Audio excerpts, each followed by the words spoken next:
when I first met Luke, he ran a game for Richard, myself, and a third person. And I've been sitting here trying to remember who that was. I think it was Paskers, which I don't think any of you know who Paskers is. I don't. Um, Nope.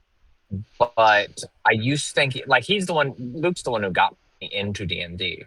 And he and I would butt heads so it's like I had been watching Critical Role and I met him through playing Smite, and he was like, oh yeah, well I also do this.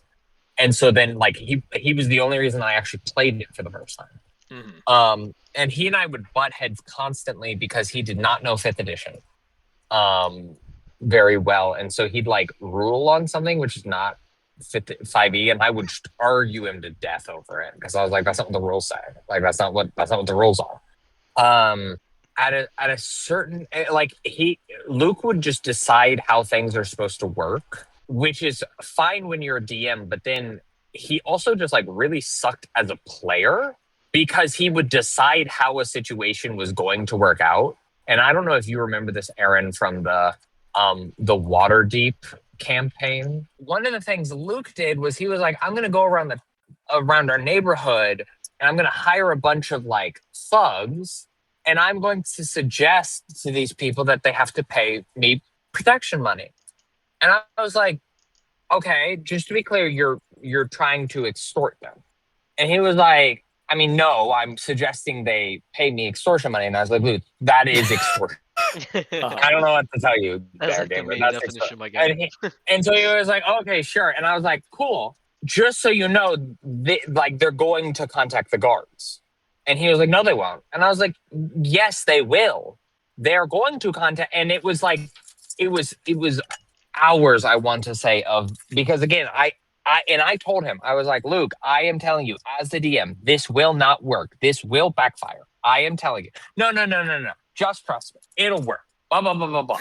I go in there and I grab a picture of their family and I say, wow, it'd be a real shame if something happened to them. And I'm like, okay, he agrees with you and he pays you money. And then the next day, a squadron of guards come and arrest you. Yeah. What? Why would they do that? I don't know, Luke. It's almost like you walked into a rich neighborhood and threatened them. They're going to say yes to your face, and then they're going to call the guard. And again, so it's like, I will also say, like, my naivety of being a DM at the time, where it's like, there was this whole thing of like, well, I'm a police officer, so they're going to be on my side. And I was like, well, they're going to ask your side of the story, so they'll put you in a zone of truth. And then he was trying to lie in the zone of truth by being like hyper technical.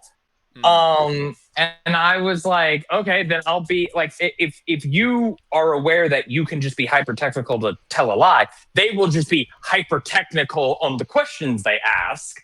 And then he'd argue about how they can't actually ask that question, or how his hyper technical thing of, did you hire a bunch of people and walk around asking for money in exchange for protection? And him saying no to that is not technically a lie, because that's not how he would describe what he did. And it's like, that's not how that works. Yeah.